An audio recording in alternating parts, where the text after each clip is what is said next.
idol, kumusta po kayong lahat? Sa mundo ng UFC ay malaking upset ang nangyari. Laban ng Adesanya versus Strickland na kung saan mga idol wala po talagang nakapaniwala o maniniwala na mananalo itong si Strickland dito kay Adesanya. Alam naman natin na itong si Adesanya ay napakalupit pagdating sa UFC. Kung mani-mani lang niya ang kanyang makakalaban. Pero dito kay Strickland mga idol ay makikita natin na kung saan ay talaga nang tumakbo itong si Adesanya. Panalo baya desisyon itong si Strickland. Ika nga ng mga karamihan mga idol na kumbaga ay takot na takot itong si Adesanya dito kay Strickland. Kaya hindi magawang magpagpasaga ng muka. Kaya nauwi po sa desisyon at panalo itong si Strickland. Sa kabilang banda mga idol ay ang lamanan ni Naoya Inoue versus Marlon The Nightmare Tapales ay sa December taong kasalukuyan na.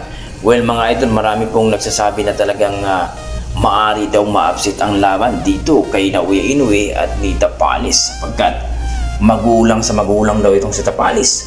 Marunong daw magdepensa para daw ahas, tuklaw ng tuklaw at aatras. Well mga idol, marami nga nagsasabi na talagang hindi rin maniniwala ang karamihan na talagang mananalo itong si Tapales. Well mga idol, bilog ang mundo, ika nga. Dahil alam naman natin na may di kalibre din itong si Tapales na kung saan ay wala ding naniniwala na matatalo niya si Murzut Akhmadalib na kung saan mga idol nakuha niya ang dalawang belt, ang IBF at WBA. At dito rin ni Naoya Inoue nakuha din niya dito kay Fulton ang WBC at WBO.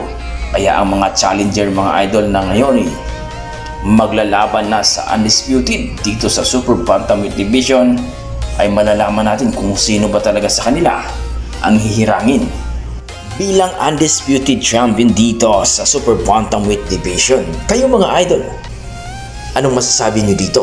Posible kaya na mananalo o ma-upset ng ating pampato na si Marlon The Nightmare Tapales? Itong monster ng Japan na si Naoya Inoue ngayong Desembre? Sa kabilang banda mga idol ay nangako ang ating pampato na si Cuadrat Janbert Casimero na pupugutan ng ulo o Baya TKO ang kanyang kalaban na si Yukinoru Gomi ng Japan ngayong Oktobre, taong kasalukuyan ng kanyang laban doon nga sa Yaki, Japan mga idol. Ika nga ng ating pampato ay talagang sisiguraduhin niya na manalo sa laban sapagkat ang kanyang punterya ang monster ng Japan na Naoya Inoue sa 2024. Kayo mga idol, anong masasabi nyo sa ating video na katulad ito? I-komento mo na sa baba mga idol para ating pag-uusapan. Maraming salamat.